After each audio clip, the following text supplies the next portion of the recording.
Roh Kudus, terutama ruang hati kami, pikiran kami, pendengaran kami, biar kami fokus mendengar sabda firman, bukan hanya menjadi pendengar, tapi menjadi pelaku-pelaku firman, menghasilkan buah yang manis sedap di hadapan-Mu, Bapa. Terima kasih Bapa yang baik. Karena kuasa kegelapan roh jahat mengurung di udara, ingin mencuri sabda firman-Mu. Kami bersatu hati, kami tengking, kami tolak di dalam nama Tuhan Yesus. Dalam nama Tuhan Yesus. Allah Roh Kudus, ini hidup kami, Allah Roh Kudus. Kami siap dibentuk, kami siap mendengar firman hanya di dalam nama Tuhan Yesus. Haleluya. Silakan dulu Bapak Ibu Saudara, saya berikan kepada hambanya.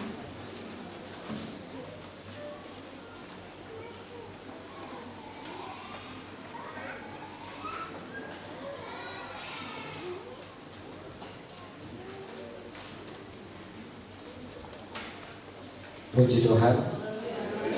Puji Tuhan. Haleluya. Kita bersyukur pada pagi hari menjelang siang ini kita boleh ada di tempat ini oleh karena kasih karunia Tuhan. Kasih karunia Tuhan itulah yang memampukan kita untuk kita dapat datang kepada Tuhan. Karena Dia adalah pribadi Bapa kita yang sangat mengasihi, yang sangat memberikan masa depan yang penuh dengan pengharapan, baik di dunia maupun di akhirat. Sama-sama masa depannya teramat sangat indah, membuat kita selalu mampu hidup berbahagia walaupun di tengah-tengah banyak masalah, rintangan. Itulah pekerjaan Tuhan, melakukan sesuatu yang sulit, melakukan sesuatu yang mustahil. Tuhan kita mampu melakukan segala sesuatu yang indah. Mari kita pada pagi hari menjelang siang ini kita sama-sama belajar. Kita sama-sama belajar karena kita adalah muridnya, karena kita anak itu pasti kalau Bapak sayang menjadikan kita murid yang harus belajar. Puji Tuhan, kita bersyukur kita sama-sama membuka Alkitab kita yang terdapat di dalam Perjanjian Lama, yaitu Hosea. Hosea pasal yang ke-6. Hosea pasal yang ke-6, kita akan membaca bersama-sama ayat yang ke-3. Hosea pasal yang ke-6 ayat yang ke-3. Sudah semuanya? Kalau belum masih ditunggu. Ada ibu-ibu yang belum, masih tunggu. Karena kita sama-sama diberkati. Sudah? Kalau sudah, kita membaca bersama-sama hitungan yang ketiga. 2, 3. Marilah kita mengenal dan berusaha sungguh-sungguh mengenal Tuhan. Dia pasti muncul seperti fajar. Dia akan datang kepada kita seperti hujan pada akhir musim yang mengairi bumi. Puji Tuhan, silakan duduk.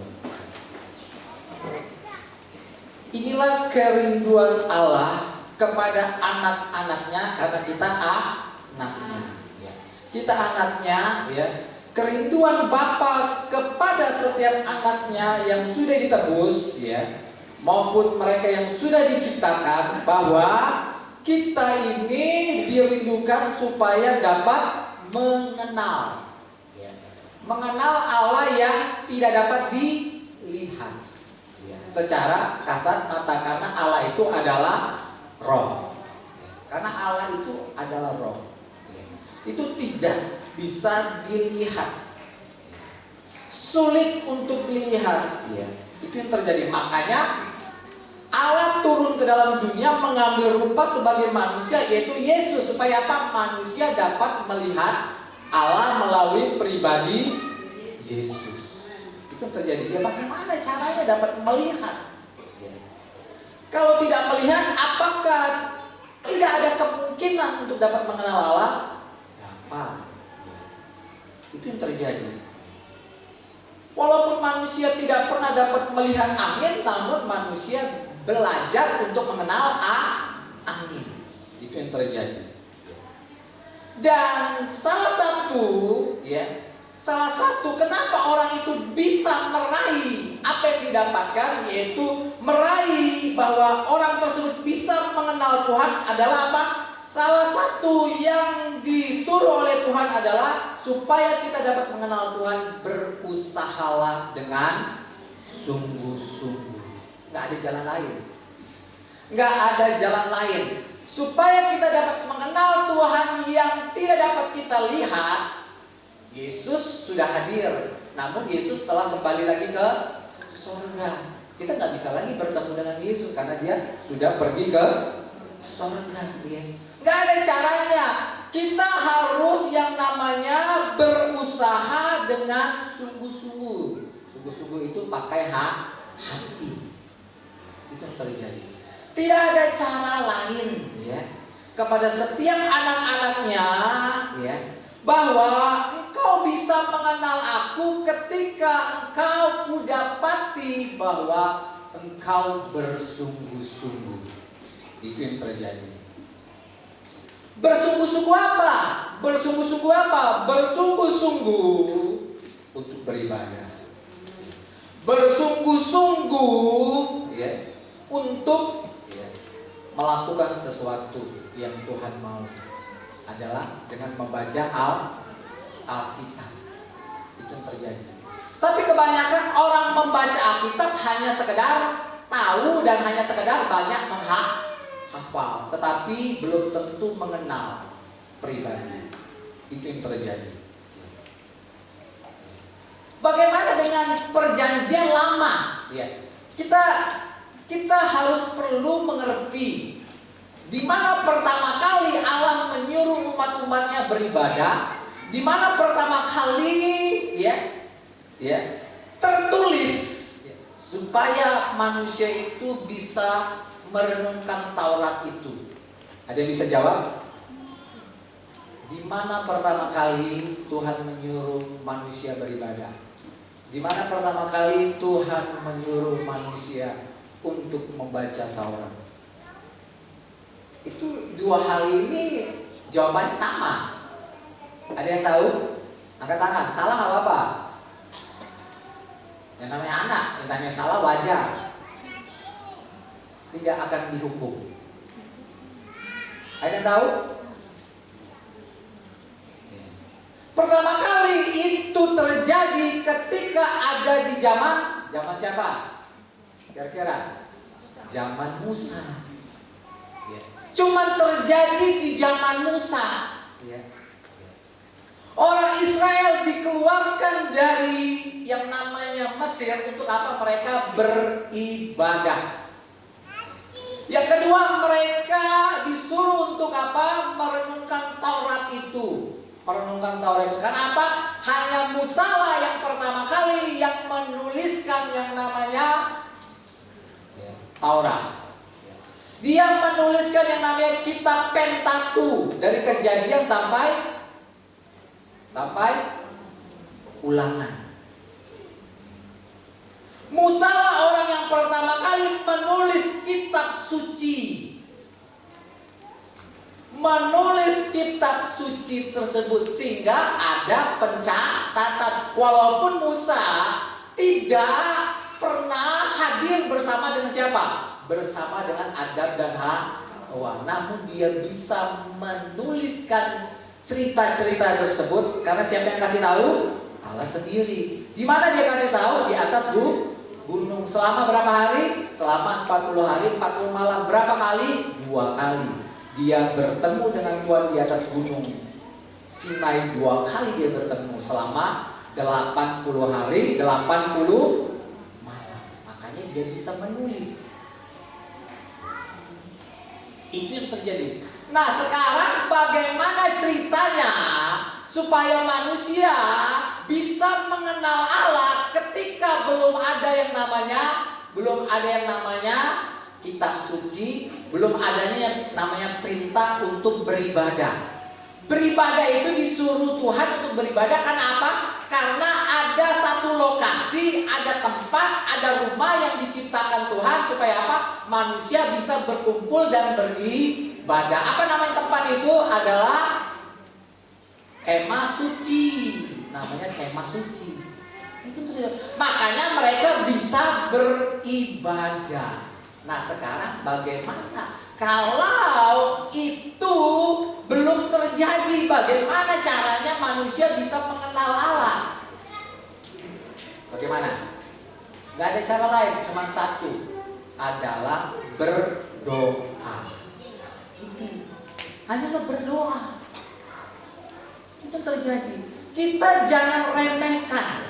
Kenapa dari awal yang namanya seseorang bisa berdoa, bisa mengenal Tuhan dari awal adalah dengan cara orang tersebut berdoa. Berdoa itu arti lainnya adalah berkomunikasi, bersekutu dengan seseorang, dekat dengan seseorang. Untuk dapat berkomunikasi, seseorang harus dekat. Namun kalau kita pengen dekat dengan Allah, sampai kapanpun kalau kita pengen dekat dengan Allah, kita tidak akan bisa dekat dengan Allah kecuali ada yang namanya kasih karunia. Kasih karunia itu apa? Allah harus datang lebih dahulu. Allah harus datang lebih dahulu, itulah kasih karunia. Allah yang lebih dahulu menanti kedatangan kita. Allah yang lebih dahulu menanti kedatangan kita. Ya, Dia lebih dulu datang ke dalam dunia sehingga apa? Manusia bisa datang kepada Dia. Itu namanya kasih karunia. Kalau Allah tetap ada di sorga, tetap di sorga terus, sampai kapanpun kita mencari Tuhan, kita tidak bisa ketemu. Itu yang terjadi. Harus ada yang namanya kasih karunia. Itulah zaman dulu dari awal sampai nanti Tuhan Yesus datangnya kedua kali, cara itu tetap berlaku supaya kita dapat mengenal Tuhan adalah dengan cara berdoa. Itu terjadi karena berdoa itu adalah berkomunikasi, bersekutu dengan Tuhan. Itu terjadi. Orang yang sering ketemu dengan seseorang setiap hari, pasti dia lebih mengenal Tuhan daripada seminggu sekali beribadah. Itu yang terjadi. Contoh, Bapak Nenggolan setiap hari buka bengkel. Pasti yang namanya pelanggan-pelanggan, ada nggak Pak Nenggolan yang setiap hari datang pelanggan? Sebagai pelanggan, ada? Ada. Kira-kira apa yang dikerjakannya? Kenapa pelanggan itu bisa setiap hari datang? Apa Pak Nenggolan? Masa servis motor setiap hari? Bahkan setiap hari rusak. Kenapa Pak Nenggolan? Kenapa dia bisa setiap hari? Pelanggan itu bisa setiap hari datang ke bengkel. Ada nggak Pak Nenggolan? Ada kan dari jawabannya. Alasannya apa Pak Nenggolan? Karena pengen komunikasi. Orang yang setiap hari ketemu sama Pak Nenggolan hanya dibanding dengan hanya orang yang tiap bulan datang ganti oli, mana lebih mengenal Pak Nenggolan? Orang yang setiap hari kan? Orang yang setiap hari ketemu sama Pak Nenggolan, mana yang bisa mengenal Pak Nenggolan atau Ibu Nenggolan? Pasti Ibu Nenggolan kenal luar dalamnya.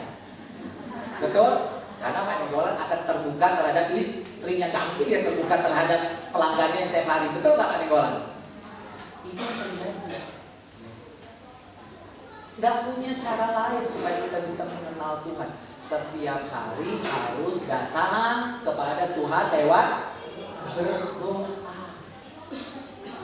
berdoa.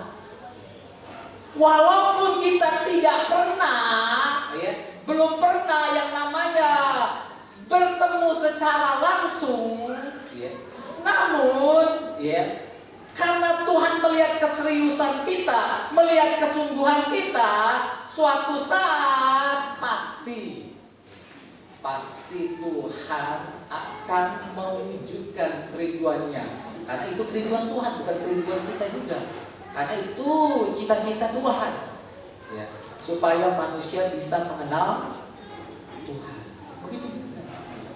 Kalau ada orang yang setiap hari datang sama kita, setiap hari datang sama kita minta tolong, lama-lama kita juga mau menolongnya kan?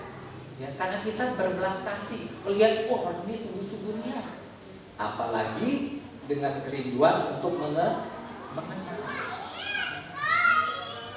Itulah yang dirindukan oleh Allah. Allah tidak puas hanya anak-anak, Allah tidak puas hanya anak-anaknya datang kepada Tuhan hanya minta berkat. Kalau sudah dapat berkat, wah. Kalau kita sudah menerima pertolongan Tuhan, tidak. Namun Allah sangat puas, sangat bahagia ketika anak-anaknya punya kerinduan. Setiap hari, kenapa pengen ketemu sama Tuhan? Karena aku pengen mengenal Tuhan. Itu terjadi. Banyak anak Tuhan datang kepada Tuhan karena minta sesuatu, minta berkat, minta kesembuhan. Salah nggak itu? Nggak salah. Namun kalau itu terus berulang-ulang dalam hidup kita, itu menjadi salah. Kalau berulang-ulang itu salah. Namun yang Tuhan rindukan, kenapa kita harus dekat dengan Tuhan? Kenapa kita harus berdoa? Karena saya mau mengenal Tuhan. Kenapa? Karena Tuhan itu nggak bisa dilihat. Cuman jalan satu-satunya apa? Adalah saya harus banyak berdoa. Minimal setiap hari berdoa. Yang saya maksudkan di sini bukan doa mau makan. 3 kali kita makan sehari, kita makan, kita doa 3 kali. Bangun tidur kita doa, mau tidur kita doa, bukan itu. Tetapi yang dimau oleh Tuhan adalah benar-benar punya waktu untuk berdoa, punya waktu untuk berkomunikasi, baik setengah jam maupun 1 jam minimal. Itu yang Tuhan mau. Setiap hari harus bertemu dengan Tuhan dengan doa. Itu yang terjadi. Dengan kita sungguh-sungguh kita berdoa, maka ada sesuatu yang kita raih. Apa itu? Yang kita raih adalah yang namanya mengenal Tuhan. Raihlah yang terbaik melalui doa. Apa yang kita dapat melalui doa? Mengenal Tuhan. Itu yang terjadi. Walaupun aku tidak dapat melihat Tuhan, namun karena kehebatan pribadi Tuhan, maka Dia memampukan saya untuk dapat mengenal Tuhan. Itu terjadi. Banyak cara, ya, supaya ketika kita berdoa, kita ini dapat mengenal Tuhan. Itu terjadi. Karena mengenal Tuhan itu seperti hubungan antara suami istri, ya, yang setiap hari selalu berkomunikasi. Adakah di sini bapak-bapak, ibu-ibu, suami istri yang setiap hari, ya, ada yang tidak pernah berkomunikasi? Gak ada kan? Pasti berkomunikasi walaupun suaminya sedang di luar rumah. Seharian dia kerja di luar rumah, nggak pulang 24 jam, pasti dia tiap hari telepon. Betul? Itu yang terjadi. Ya. Walaupun berjauhan, tetapi puji Tuhan, hari ini di zaman ini kita dapat menikmati HP. Supaya apa? Supaya kita bisa berkomunikasi. Bayangkan zaman dulu aja, pakai surat-suratan aja, kalau dapat surat aja sudah bahagianya minta ampun. Itu yang terjadi. Apalagi zaman sekarang, bukan hanya bisa dengar suaranya, tetapi bisa melihat wajahnya melalui video. Oh, itu yang terjadi. Itu yang Tuhan rindukan. Yang Tuhan rindukan adalah hubungan antara anak dan bapaknya yang selalu berkomunikasi lewat doa. Yang selalu ada waktu yang tidak bisa diputuskan. Gak bisa. Hubungan ini tidak bisa diputuskan. Hubungan itu antara anak dengan bapak. Gak bisa diputuskan. Apapun yang terjadi tidak bisa diputuskan. Saya harus punya ketetapan. Setiap hari saya harus berjumpa dengan bapak. Itu terjadi. Maka apa? Ketika seorang yang bernama Cornelius, seorang yang sungguh-sungguh beribadah mencari Tuhan, sungguh-sungguh beramal, maka apa? Di suatu kemudian, nggak tahu berapa tahun kemudian, nggak tahu. Ketika Tuhan melihat orang Romawi sungguh-sungguh, maka apa? Maka Tuhan datang kepada dia. Tuhan datang kepadanya. Supaya apa? Supaya mencari yang namanya siapa? Petrus. Karena ada pesan yang akan kusampaikan melalui Petrus. Ada berkat yang akan kuberikan melalui Petrus. Itu terjadi. Ketika kita bersungguh-sungguh, kadang bersungguh-sungguh itu nggak mesti 1 hari kita dapat, 2 hari. Kadang butuh waktu yang lama. Karena disitulah Tuhan mau melihat benar-benar nggak anakku ini sungguh-sungguh. Ketika kita benar-benar sungguh-sungguh, maka apa yang terjadi? Disitulah Allah akan menyatakan dirinya kepada kita. Sama seperti siapa? Sama seperti orang pendek yang bernama Sakyus. Orang pendek yang bernama Sakyus. Ingat Sakyus berbeda dengan orang yang berbondong-bondong mencari Yesus.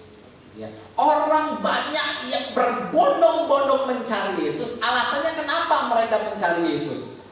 Karena minta berkat, minta kesembuhan, minta mukjizat. Itu tadi. Dapat gak mereka? Dapat gak mereka? Dapat. Habis itu apa? Setelah mereka dapat apa? Mereka pulang ke rumah mereka masing-masing. Namun berbeda dengan Sakyus. Sakyus ketika dia hendak menemui Yesus, dia punya yang namanya kendala. Tidak mudah bagi Sakyus bisa bertemu dengan Yesus secara pribadi. Karena apa? Karena saingannya banyak. Karena orang banyak itu lebih dahulu mendekati Yesus, sedangkan Sakyus badannya pendek. Itu terjadi. Sakyus orang kaya. Kenapa dia tidak berusaha untuk menyogok orang banyak? Karena orang banyak itu membenci Sakyus. Makanya mereka tidak bisa disogok. Kalau orang sudah benci seseorang, kita menyogok dia, nggak akan mungkin. Dia nggak akan mau. Itu terjadi. Ketika permasalahan dihadapkan, maka apa? Maka Sakyus berusaha mencari cara bagaimana saya bisa melihat. Itulah beda. Tujuan Sakyus kenapa ingin bertemu dengan Yesus? Karena dia pengen melihat Yesus. Dia setiap hari mendengar cerita tentang Yesus. Oh, Yesus itu baik.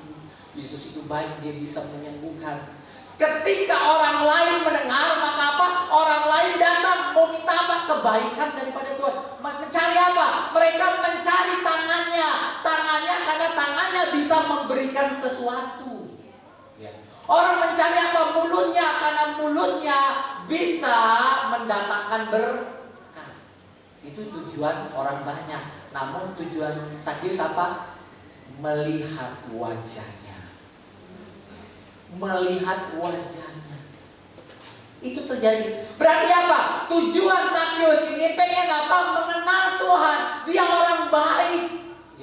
Orang baik. Kok bisa dia baik? Makanya aku harus mengenal dia. Supaya apa? Kalau aku mengenal dia orang baik, maka aku juga bisa jadi orang baik. Itu yang terjadi. Dia tidak tergiur akan berkat Tuhan. Dia tidak tergiur akan mukjizat yang akan diberikan oleh Tuhan. Dia hanya tergiur untuk mengenal Tuhan. Makanya dia berusaha. Dia akhirnya memanjat pohon. Dari sekian banyak orang yang mengerumuni Yesus, Berapa orang yang disuruh Yesus untuk tinggal di rumahnya? Cuma satu kan? Rumah Zakheus yang dipilih Tuhan. Dari 3,5 tahun pelayanan Yesus, ya, berapa banyak rumah-rumah yang dikunjungi oleh Yesus untuk Yesus tinggal di dalam rumah? Sangat sedikit karena Yesus hanya mencari rumah-rumah yang mau mengenal Dia. Salah satunya siapa? Salah satunya adalah rumah Maria. Rumah Maria dikunjungi oleh Yesus 2 kali. Itu terjadi. Yesus lebih tertarik anak-anaknya bangun hubungan untuk mengenal Tuhan. Makanya nggak banyak orang-orang yang bisa didatangi oleh Yesus ke rumah mereka, nggak banyak. Cuman orang-orang yang dilihat Yesus benar-benar orang ini pengen mengenal Tuhan. Itu yang terjadi. Makanya apa? Makanya dengan kedatangan Yesus ke rumahnya tidak menjadi sia-sia kedatangan Tuhan ke rumah Zakheus. Padahal Tuhan tidak suruh Zakheus bertobat. Itu terjadi. Enggak suruh Zakheus bertobat. Kenapa? Karena Zakheus pengen mengenal Tuhan, maka Zakheus menjadi orang yang mudah untuk diubahkan Tuhan, yang mudah untuk bertobat. Itu yang terjadi. Itulah dampak kenapa kita harus sungguh-sungguh mengenal Tuhan. Supaya apa? Supaya kita menjadi pribadi yang mudah bertobat. Itu terjadi. Tanpa disuruh, dia tiba-tiba tergerak sendiri untuk bertobat. Itu terjadi. Itu Zakheus. Dia berapa banyak murid-murid Tuhan Yesus semuanya? Berapa banyak? 120 orang. 120 manusia. Berapa orang di antara 120 orang yang dekat dengan Tuhan? 12 kan? 12. Berapa orang di antara 12 ini yang dekat sama Tuhan? Berapa orang yang paling dekat? Cuma 2 orang. Siapa itu? Yohanes dan Petrus. Itu terjadi. Bayangkan, dari 120 orang, cuma 2 orang yang dekat dengan Tuhan. Kenapa?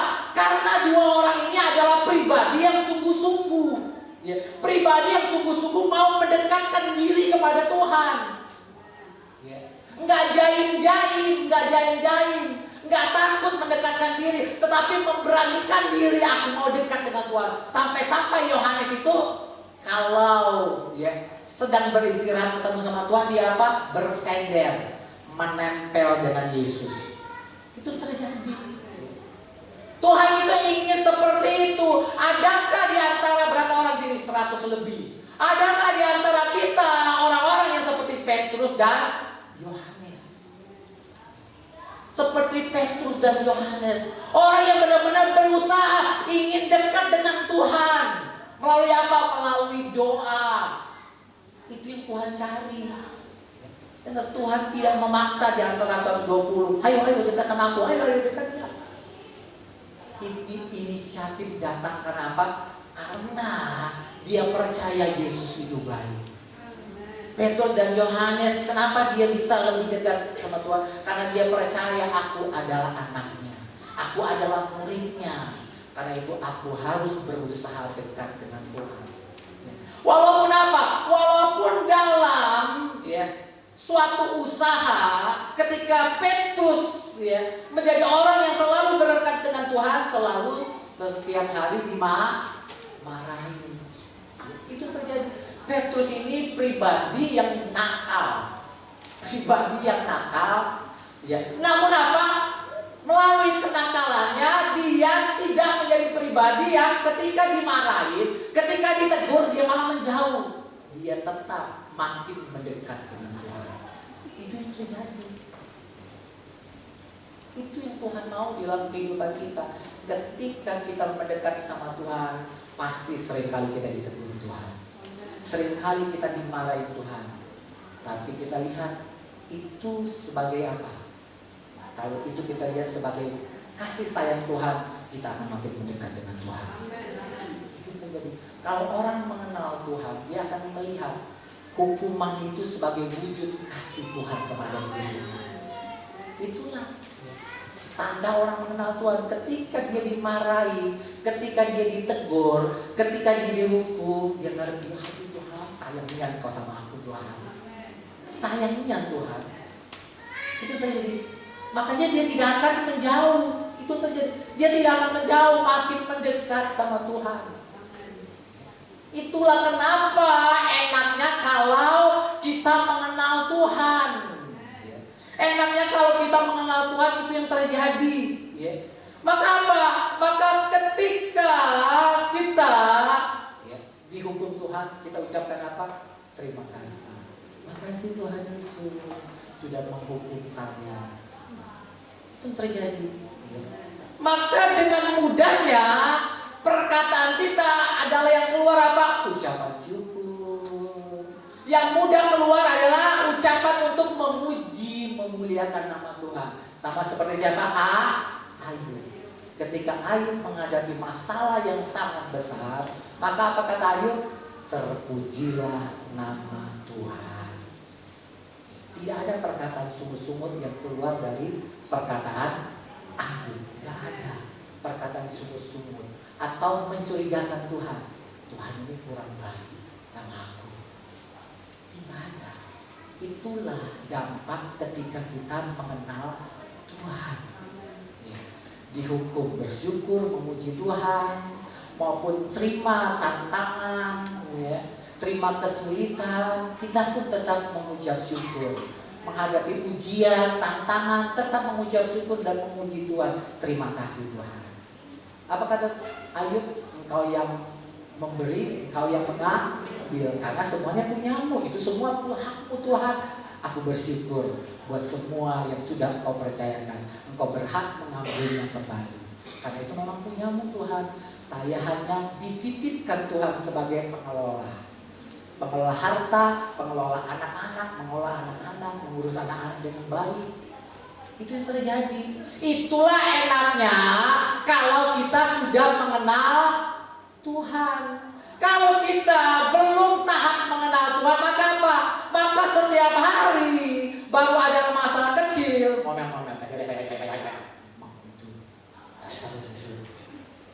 terlalu tak ngerti kan hatiku seperti apa.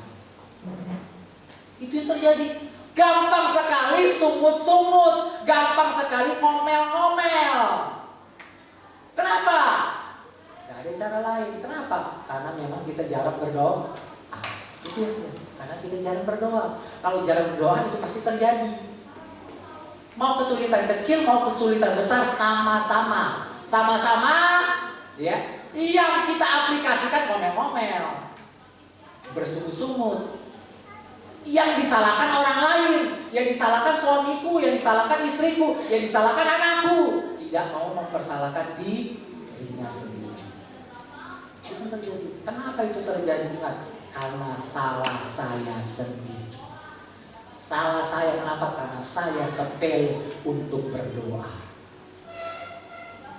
Sepele untuk berdoa. Karena sulit sekali ketika kita sepele doa. Sulit sekali untuk bersyukur, memuji Tuhan dalam segala keadaan. Sulit sekali, itu yang terjadi. Makanya Tuhan tidak mau. Kenapa? Kalau orang yang gampang bersungut-sungut, gampang yang namanya ngomel-ngomel, hidupnya tidak akan bahagia. Tidak akan bahagia. Itu yang terjadi. Ya. Tuhan memberikan kita kebahagiaan. Kebahagiaan di tengah kesulitan. Itu yang terjadi. Sulit orang-orang tersebut menerima kebahagiaan. Kenapa? Karena orang lain yang disalahkan. Terlebih lagi Tuhan, ujung-ujungnya Tuhan yang akan disalahkan. Gak akan bahagia orang itu. Itu yang terjadi. Namun Tuhan memberikan kita kebahagiaan sejati. Kebahagiaan sejati. Dengan cara apa? Gak ada cara lain. Dengan cara mengenal Tuhan melalui doa. Melalui doa. Itu yang terjadi. Sekarang kok bagaimana kok bisa terjadi Tuhan? Hanya melalui doa. Kenapa aku bisa mengenal Tuhan secara pribadi. Itu terjadi karena dengan doa ya, lama-lama kita punya pengalaman apa? Pengalaman akhirnya kita bisa mendengar suara Tuhan. Kita dapat menerima yang namanya suatu hubungan perjumpaan dengan Tuhan, baik melalui mimpi maupun kita melihat malaikat itu sendiri, maupun kita melihat kemuliaan Tuhan secara pribadi, walaupun belum melihatnya dengan secara nyata, namun ada gambar-gambar yang kita lihat, gambaran-gambaran yang kita lihat, wujud kita, tapi kita belum bisa melihat wajahnya. Itu terjadi. Tuhan itu adalah Tuhan yang rindu ngomong sama kita. Tuhan itu adalah Tuhan yang rindu berkomunikasi dengan kita. Makanya apa? Makanya Tuhan harus datang ke dalam dunia, mati di atas kayu salib, supaya apa? Supaya kita menjadi rumahnya Tuhan. Ketika kita menjadi rumahnya Tuhan, maka apa? Maka ada pribadi Allah yang datang dalam diri kita, yaitu yang namanya Roh Kudus. Yang namanya Roh Kudus. Ketika pribadi itu datang kepada kita, maka yang dirindukan pribadi itu adalah sebuah hubungan. Hubungan kita, Karena pribadi itu yang bernama Roh Kudus adalah penolong. Dia menolong supaya kita dapat mengenal pribadi Allah. Dapat menolong kita. Mari kita baca supaya kita dapat mengerti.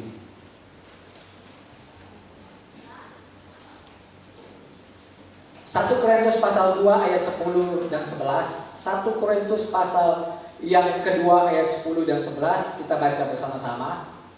1 Korintus pasal 2 ayat 10 dan 11 sudah semuanya? Sudah? Ya, silakan melihatnya dan saya akan membacanya. Ayat 10. Karena kepada kita Allah telah menyatakan oleh Roh. Siapa itu? Roh Kudus.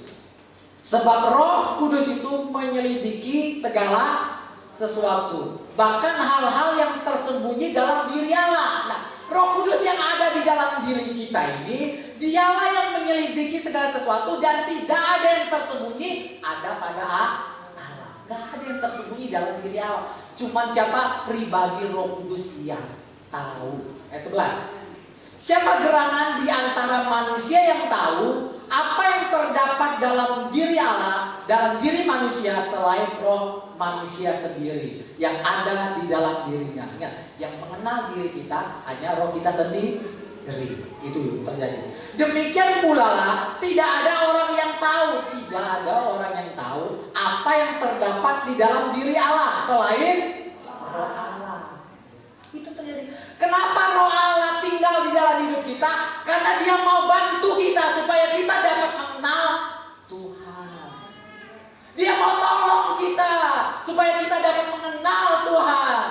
Itu yang terjadi. Makanya kita perlu berdoa, berkomunikasi dengan Roh Kudus. Dia pribadi yang bisa ngomong. Roh Kudus itu pribadi yang bisa ngomong, bukan bisu. Dia bukan tuli.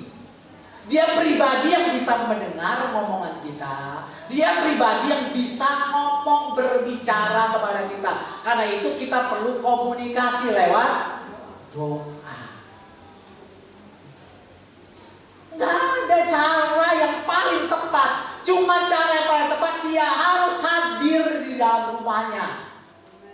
Dia harus hadir di dalam kita. Dia membantu menolong kita supaya kita bisa mengenal Dia, mengenal Allah Bapa kita yang di sorga.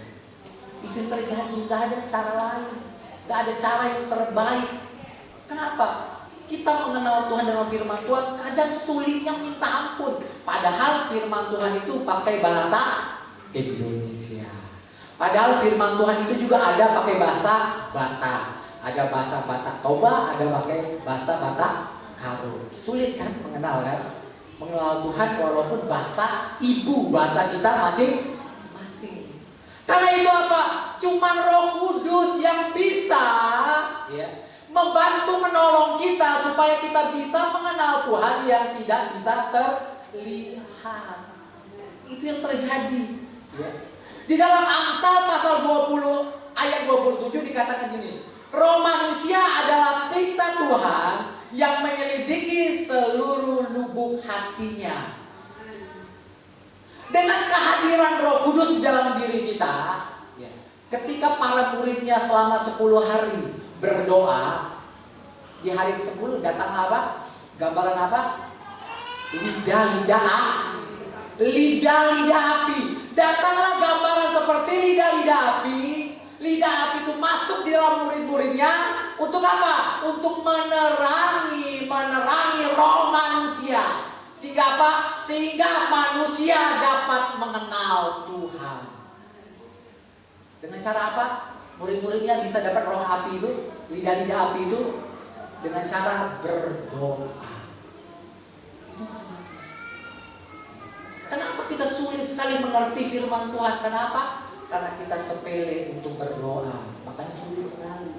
Makanya kalau kita rajin berdoa, ya, disitulah Roh Kudus akan menerangi roh kita.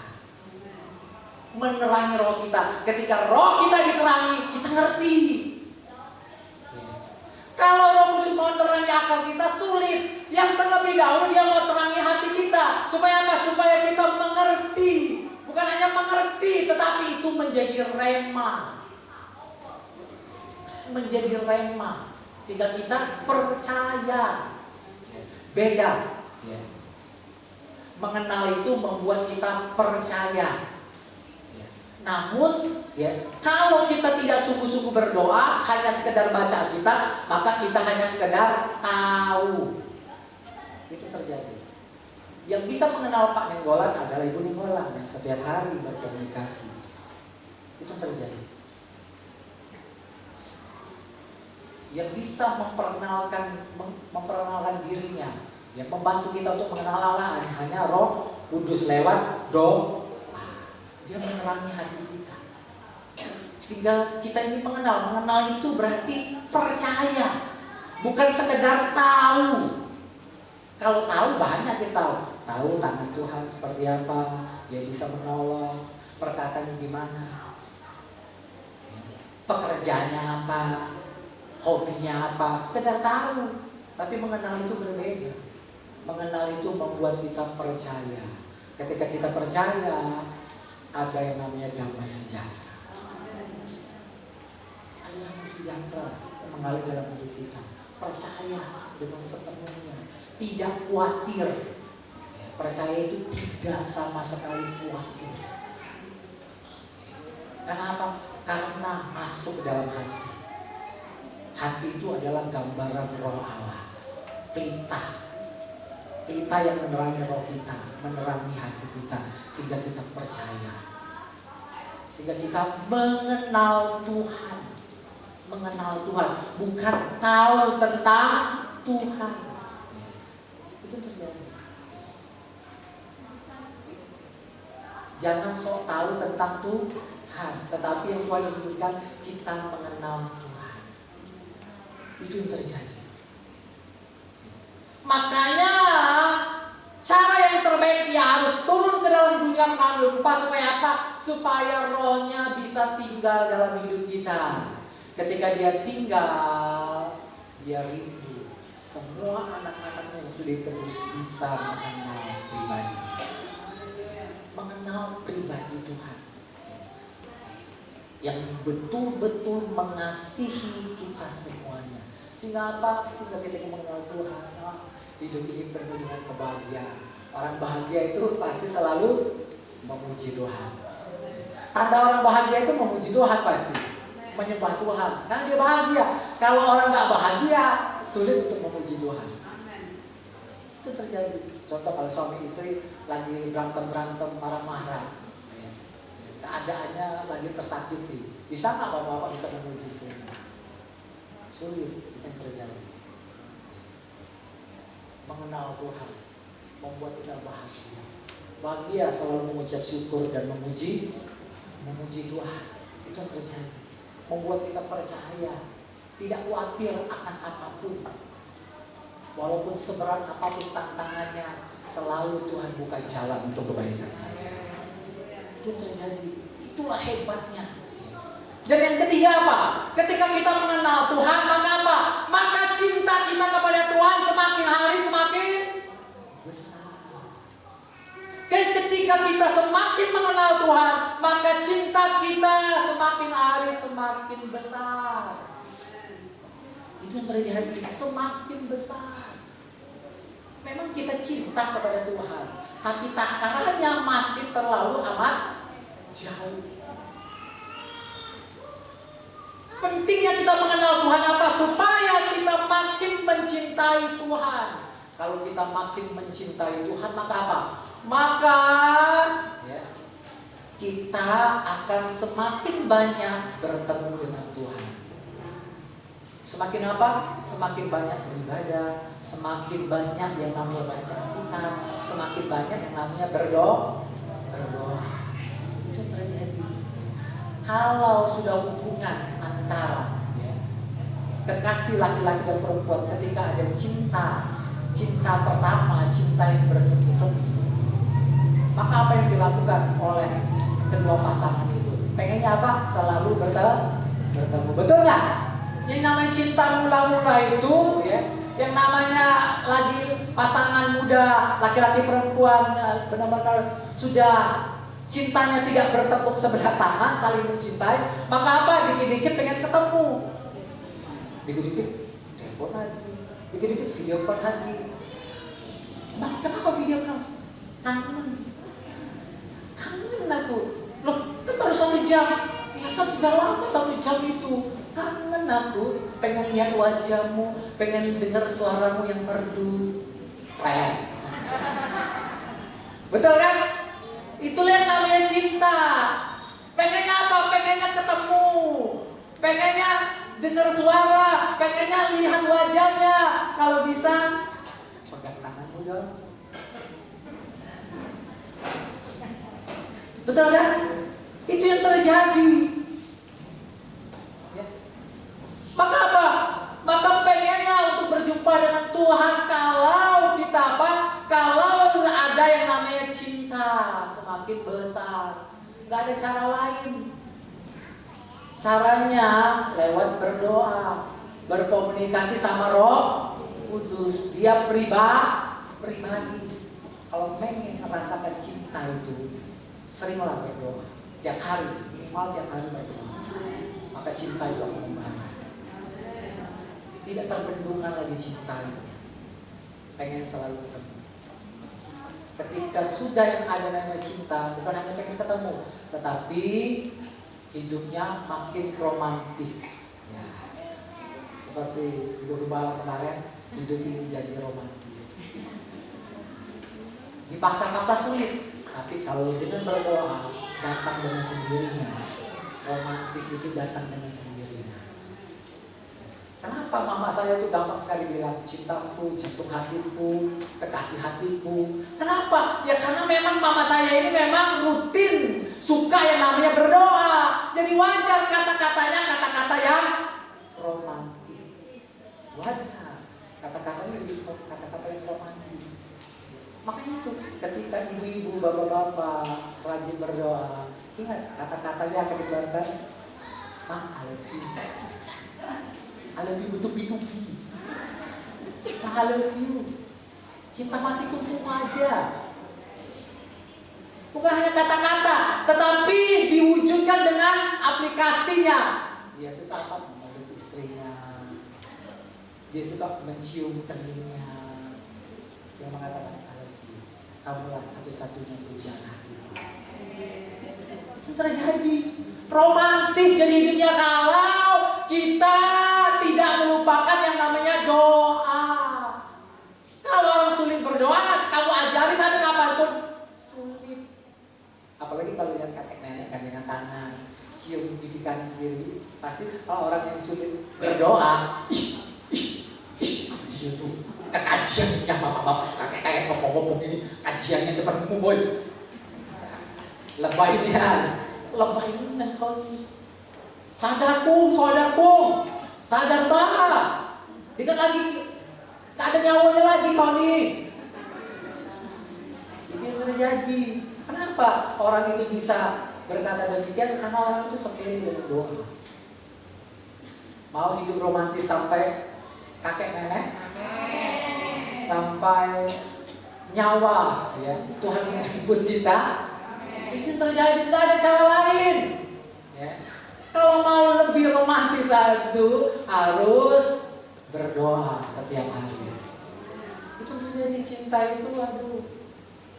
Walaupun banyak yang lebih cantik, namun aku tidak bisa berpaling cintaku padamu. Walaupun kau ada yang banyak lebih kaya daripadamu, cintaku tidak akan pernah berpaling. Itu yang terjadi. Ya, kamulah satu-satunya. Biarpun kamu besok jatuh bangkrut, aku tidak akan berpaling. Itu kata-kata romantis yang membuat orang jadi semangat untuk hidup. Kenapa? Ada orang yang mencintai saya.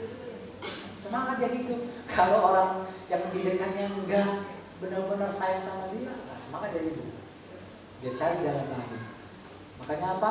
Makanya ya, ketika kita sepele dengan doa, makanya kita lihat suami kita lebih romantis sama sekretarisnya. Bahkan suami kita bisa romantis dengan mobilnya. Mobilnya dimandiin, istrinya belum tentu dimandiin. Wangi lagi. Ada yang dikasih semprotnya wangi sama suaminya, disemproti, beli, itu pasti dibeliin. Ada yang pernah disemprotin oleh suaminya, tapi mobilnya, motornya dia bisa. Itu terjadi. Hidup ini jadi romantis. Dengan cara apa? Dengan doa. Dengan doa. Kalau sekedar baca Alkitab berat, aduh, berdoa, ada kemampuan Tuhan yang mengalir dalam hidup. Itu terjadi. Makanya hidup ini jadi dengan banyak berdoa, kita mengenal Tuhan. Hidup ini tambah semangat dan tambah berani. Makanya ada orang bilang, kita ini gimana memberi semangat sama orang, sedangkan kita sendiri gak semangat. Ingat, semangat itu yang membuat kita semangat, doa. Kadang seringkali memang kalau kita ngadakan KKR, memang habis itu semangat, tapi seringkali semangatnya hanya sebulan.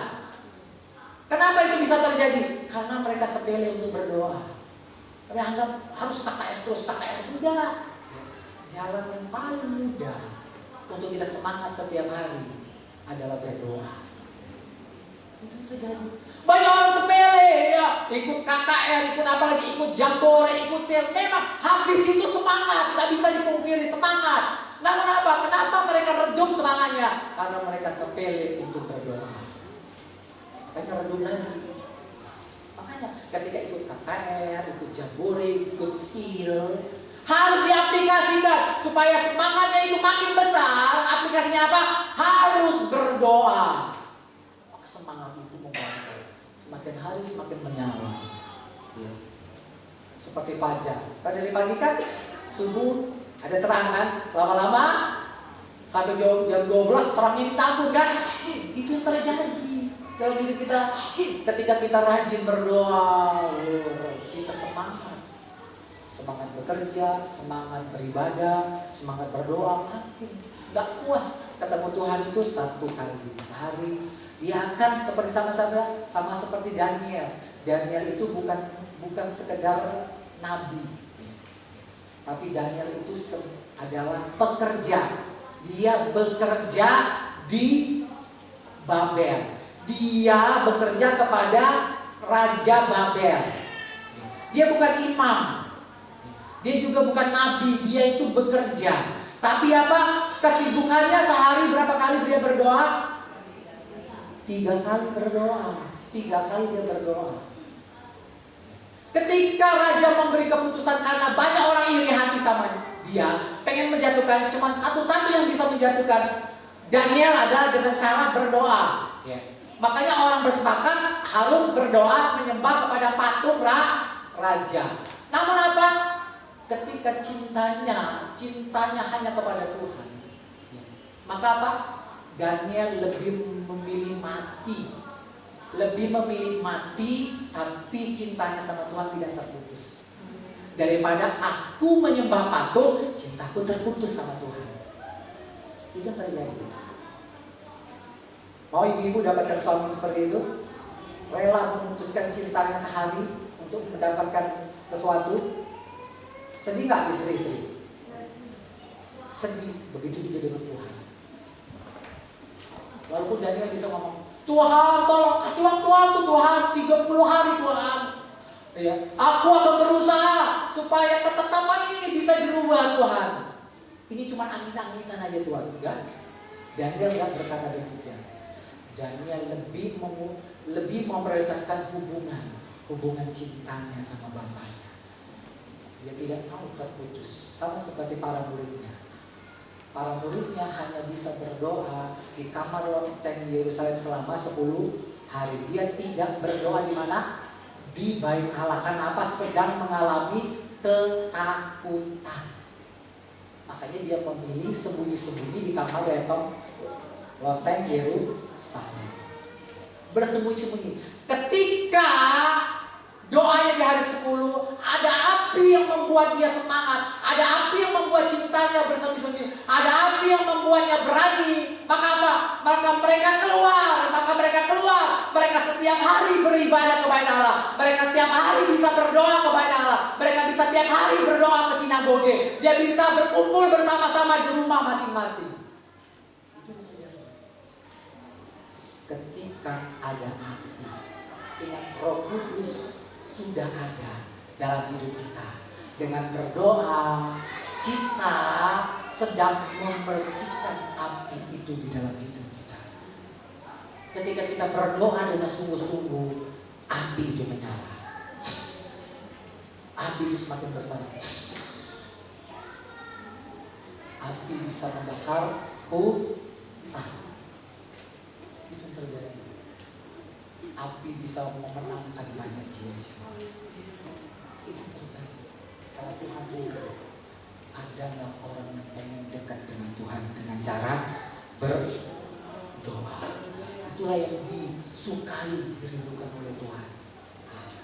Saya mau meraih yang terbaik melalui doa. Apa itu? Mengenal Tuhan lebih dalam lagi. Puji Tuhan, demikianlah ya kebenaran firman Tuhan pada siang ini. Mari kita sama-sama belajar. Belajar Tuhan mau rumah kita jadikan tempat kita berdoa. Kamar kita jadikan itu tempat berdoa kita. Supaya apa? Supaya kita makin mengenal Tuhan. Ingat, Tuhan berikan kita rumah, tempat yang nyaman. Supaya apa? Supaya kita bisa dekat dengan Tuhan. Tuhan rindu. Tuhan rindu. Jangan sampai kesibukan kita menghalangi kita. Kita tahu memang manusia sibuk. Namun Tuhan hari ini pengen ketetapan hati kita, respon kita, tindakan kita. Apa kita tidak mau bersungguh-sungguh? Karena pendeta pun juga bisa sibuk. Ya Bapak-bapak, pendeta pun bisa sibuk. Apa kesibukannya? Belajar firman Tuhan untuk mempersiapkan khotbah, mempersiapkan makanan rohani yang terbaik. Bisa itu. Akhirnya tidak berdoa. Itu terjadi. Apalagi kalau hamba Tuhan itu sudah dipakai Tuhan dengan luar biasa melakukan tanda mukjizat, maka dia banyak diundang kemana-mana. Akhirnya apa? Akhirnya dengan kesibukan orang tersebut, hamba Tuhan itu tidak lagi berdoa. Hamba Tuhan juga bisa dengan kesibukannya punya alasan untuk tidak berdoa. Jangan seperti apa kata Tuhan. Tuhan, aku sudah melakukan mukjizat, aku sudah melakukan ini, aku mau melakukan ini. Apa kata Tuhan? Kenyalah, aku tidak mengenal kau. Kenapa Tuhan tidak mengenal? Karena setiap hari kamu gak berjumpa dengan aku. Mengenal itu berarti apa? Setiap hari ada hubungan dengan Tuhan. Ada hubungan dengan Tuhan. Itu terjadi. Kalau tidak ada hubungan, maka apa? Kejahatan yang kita lakukan. Kita pikir dengan berdoa aku bisa melakukan segala sesuatu. Saya bisa berkorban tanpa berdoa. Dan ketika itu terjadi apa? Maka itu hanya keterampilan yang saya akan ucapkan, itu keterampilan. Itu hanya sekedar motivator. Motivator adalah sesuatu yang dari luar dimasukkan ke dalam. Tetapi dengan berdoa, saya mempersilahkan Tuhan yang di dalam itu. Saya mengajak Tuhan yang di dalam itu, Roh Kudus yang di dalam, keluar dari hidupmu. Keluar, memampukan, mengaplikasikan dalam hidupmu. Itulah doa. Kenapa saya harus berdoa? Supaya di dalam dirimu itu keluar pribadi Allah yang keluar, sehingga orang yang nampak hanya Yesus Kristus yang nampak, bukan diri kita yang nampak. Itulah kenapa Tuhan bilang, aku tidak kenal kamu. Kamu orang sombong, merasa hebat, kamu sudah mampu, jadi gak perlu lagi berdoa. Aku kenal kamu kan, kamu tiap hari berhubungan dengan aku. Karena setiap hari aku dengar suaramu, dan kamu juga dengar suaraku. Mengenal Tuhan berarti punya hubungan setiap hari sama Tuhan. Itu yang Tuhan mau. Jangan sampai pada waktu Tuhan datang kedua kali kita bilang, Tuhan, kenapa aku gak masuk Tuhan? Aku kan setiap hari Tuhan datang ke gereja Tuhan. Tuhan, aku kan rajin tiap minggu datang ke gereja Tuhan. Hari Kamis aku datang Tuhan. Kenapa aku ditolak? Karena aku tidak mengenal kamu. Kemana kamu? Selain hari-hari itu kemana? Aku ingin berjumpa dengan setiap hari. Aku sayang sama kamu. Aku sayang kepada anak-anak di sini, kau bapak, kau ibu, pemuda remaja, aku sayang. Karena itu aku menantikan kehadiranmu setiap hari. Jangan sampai kata-kata itu keluar di akhir nanti. Karena penyesalan pun tidak ada gunanya bagi kita. Tidak ada gunanya. Kalau Tuhan sudah bilang tidak kenal, ya tidak kenal. Namun hari ini ada waktu bagi kita. Hari ini ada waktu bagi kita. Waktu yang sudah semakin sempit ini, semakin singkat ini. Mari kita tidak sia-siakan waktu kita. Mari kita sama-sama bangkit berdiri. Kita akan ujian bila ku buka mataku dan lihat wajahmu.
Berbicaralah kepada kami Tuhan.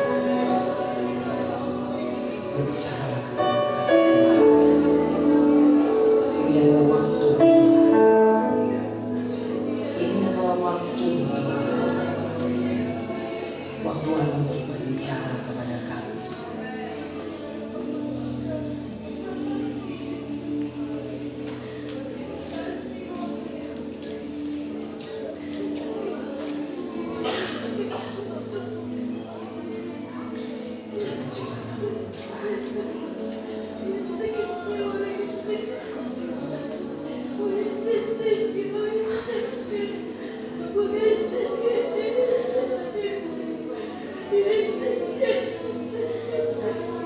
Jika kau dikaruniakan untuk berbahasa roh, pakai bahasa roh itu. Karena Roh Kudus sudah berbicara kepadamu dalam bahasa roh. Haleluya. Haleluya.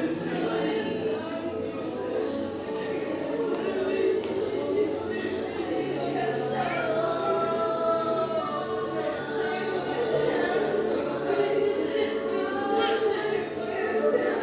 Terima kasih.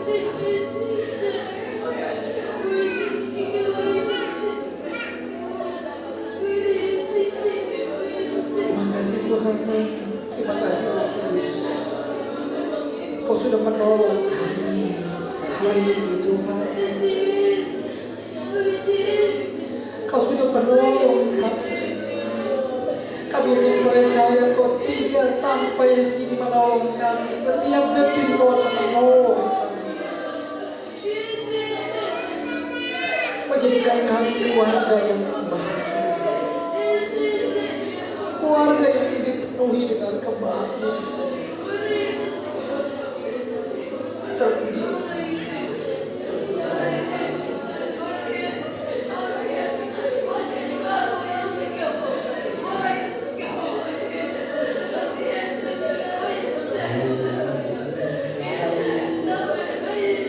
Bersekutu denganmu,